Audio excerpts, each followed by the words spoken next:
I had house sat before. Simple stuff. Feed the cat, water the plants, turn off the porch lights. Easy.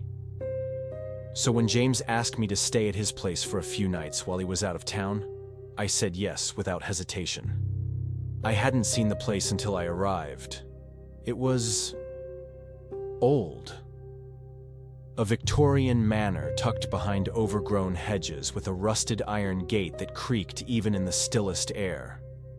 The kind of house that looked beautiful at sunset, but terrifying the moment the light disappeared. The inside smelled of dry wood, mothballs, and dust that had settled for decades. The wallpaper peeled slightly at the edges, like skin flaking from old bones. It was too quiet. Not the kind of quiet that feels peaceful, but the kind that hums beneath your skin, like something's watching you breathe. I dropped my bags by the staircase and stood still for a moment, just listening. The clock ticked. The floor creaked once. I thought I heard something whisper from upstairs. The night had settled deep into the house, wrapping every crevice in shadow. I was about to drift off on the couch, half listening to the rain tapping against the windows.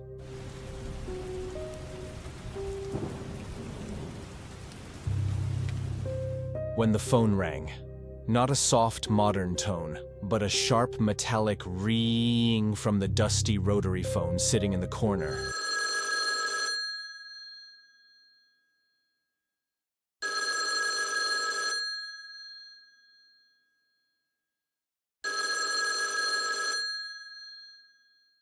I jolted upright.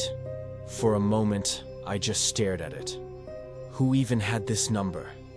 Slowly, almost against my will, I crossed the room.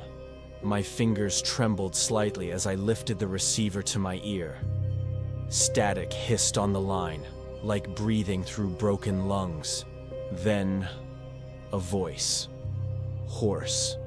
Whispering. Is she there? I swallowed hard. Who? I asked, my voice cracking in the silence. Another long pause. I'll find her. And then, the line went dead. The empty hum of the disconnected call filled the house. And for the first time, I truly felt alone.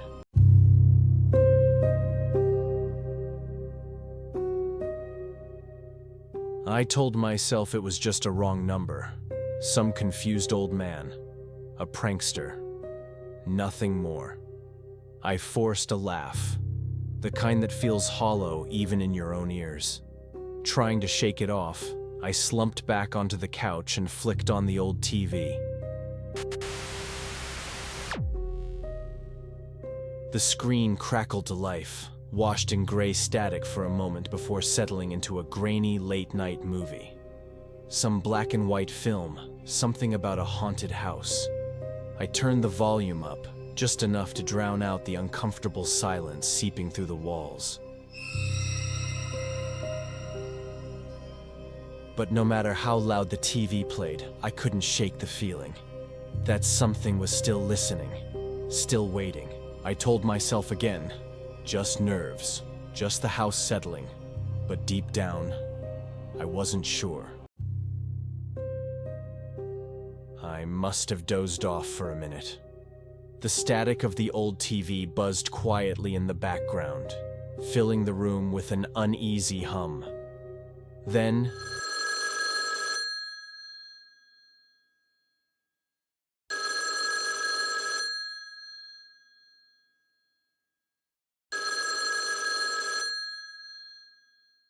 the rotary phone screamed to life again. I sat bolt upright, heart pounding against my ribs. Not again. I moved slowly this time, every step toward the phone heavier than the last. I picked up the receiver with shaking fingers. For a moment, only static, thick and wet, like breathing through a broken radio. Then, A voice, lower this time, almost gleeful. I see her now. I froze. She's standing right outside.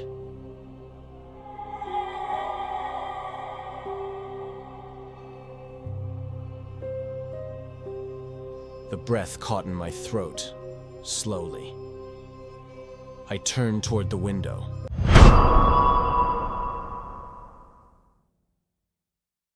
I crept toward the window, each step creaking louder than it should in the suffocating quiet.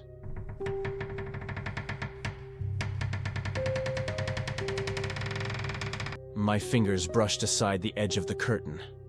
Careful, almost reluctant. Outside, the street lay bathed in pale yellow light from a single flickering lamppost. Empty. The mist coiled thickly around the iron gate, swallowing the hedges, blurring the world into ghostly shapes. No movement. No one standing outside. I couldn't shake the feeling that something was there. Not in the street, not in the garden. Closer, watching me. I pressed my forehead against the cold glass, straining my eyes into the fog. But there was nothing. Only the night, and the crushing weight of eyes I couldn't see. I backed away from the window, trying to steady my breathing. The room behind me felt colder somehow, heavier. I turned toward the living room, and the TV snapped on. I backed away from the window, trying to steady my breathing. The room behind me felt colder somehow, heavier. I turned toward the living room, and the TV snapped on. The remote lay useless on the coffee table, untouched. I moved on instinct, rushing forward, yanking the power cord straight from the socket. The screen went black instantly. Silence dropped over the room like a shroud. But it didn't feel like peace. It felt like holding your breath before something terrible happens.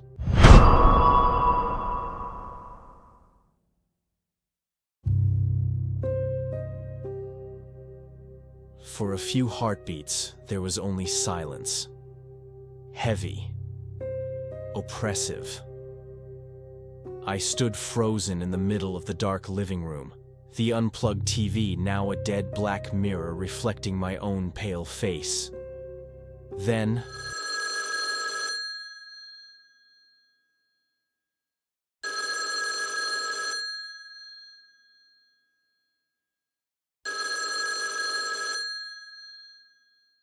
the rotary phone screamed into the darkness. My chest tightened so hard it hurt. Slowly, mechanically, I moved toward it. Each step felt like dragging through wet cement. I lifted the receiver with trembling fingers. Static flooded the line immediately, rougher this time, almost like growling. And then, the same hoarse voice. Slower. Hungrier. She's inside now.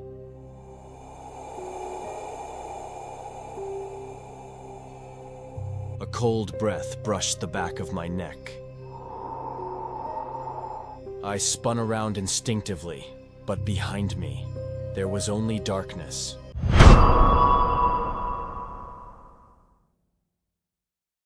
I stood there, rooted in the center of the room, clutching the receiver with numb fingers. The static from the dead line buzzed faintly against my ear, until even that cut off. Silence swallowed the house whole. And then, I jumped, dropping the receiver. Somewhere upstairs, another door slammed, then another. Boom, boom, boom, like something moving from room to room, getting closer. I stumbled backward, bumping into the coffee table. From the hallway, a picture frame crashed to the floor. I spun around wildly, searching the darkness, but the air felt thick, like breathing through syrup. And from somewhere, faint whispers slithered against my ears. Don't look back. Don't look back. I staggered down the hallway, every nerve screaming to run. But something pulled me forward. The front door loomed just ahead, the only way out. I reached for the doorknob. My fingertips brushed the cold brass.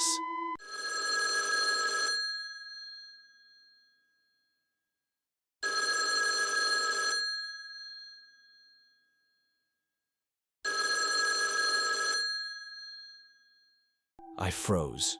The phone, one final call. Every instinct told me to leave, to get out, but I turned, slowly. And there, just a few meters down the hallway, standing in the flickering light, a figure. Not a man, not a shadow, something in between. Pitch black, absorbing the light around it. Featureless, except for the feeling. The overwhelming certainty that it was smiling.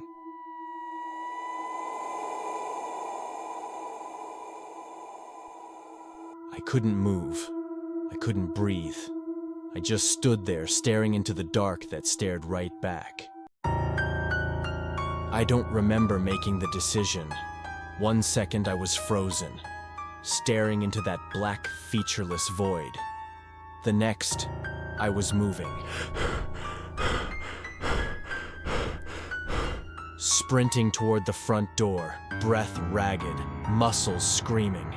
Behind me, the hallway seemed to stretch, to twist, as if the house itself didn't want to let me go.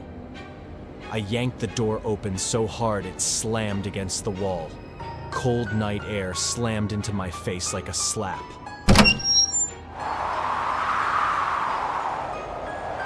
I stumbled down the cracked stone steps, my shoes slipping on the damp moss, and ran. I ran into the night, into the swirling fog, the old iron gate clanging shut somewhere behind me.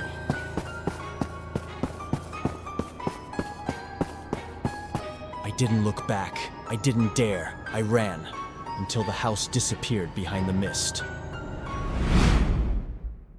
I didn't stop running until the house disappeared into the mist behind me. My lungs burned, my legs ached. But I didn't look back.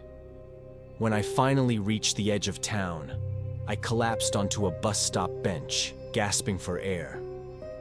What would I even tell the police? That an old house breathed and whispered? That I saw a shadow that wasn't a shadow? No signs of a break-in? No crime? No proof? Just a terror that clung to my bones. I pulled out my phone to call James, to tell him something. Anything. But the screen blinked back at me. One missed call. From a number with no name, no area code, just blank space. My thumb hovered over it, trembling. Another vibration, voicemail received. I didn't press play.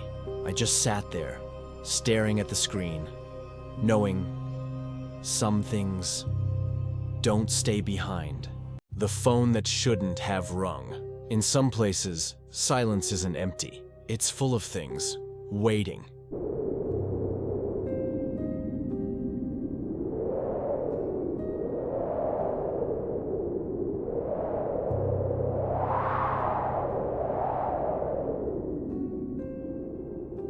I was a night shift nurse at a rundown hospital on the outskirts of town. The walls were peeling, the air smelled of bleach and decay, and the fluorescent lights buzzed overhead, always flickering.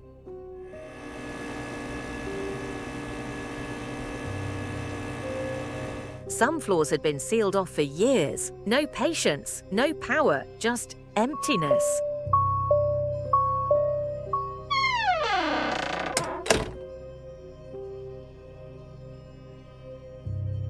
Around 2 a.m., Just as I was finishing my rounds, I heard it. A phone ringing, but not from the front desk. It was coming from the 3rd floor.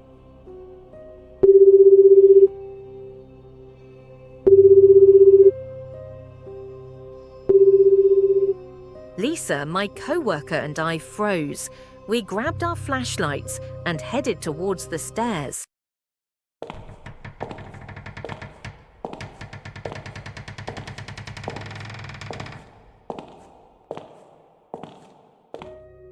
Each step we took echoed, like we were waking something that had been sleeping for a long, long time.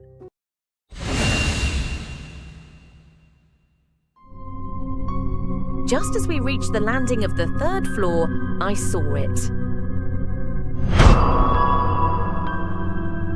A shadow, human-shaped, slipping out of sight into the darkness.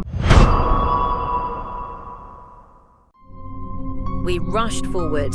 The door to the old ward was chained shut, thick with rust.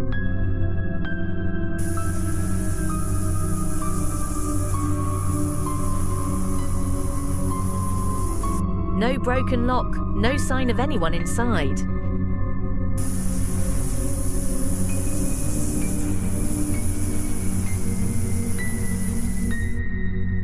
We checked the hospital's internal systems. No active phone lines on the 3rd floor. All devices had been disconnected 5 years ago.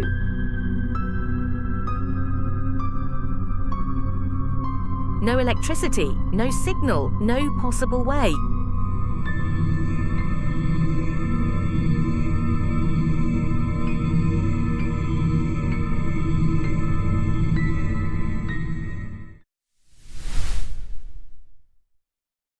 After that night, I changed shifts. I never worked the graveyard shift again.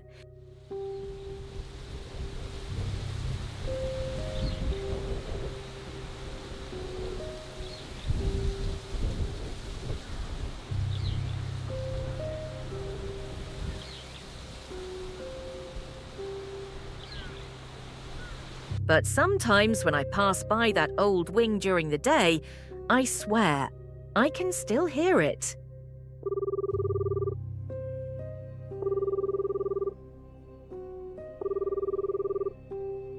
A soft, broken ring echoing from nowhere. If your phone rang from a place that no longer exists, would you dare to answer?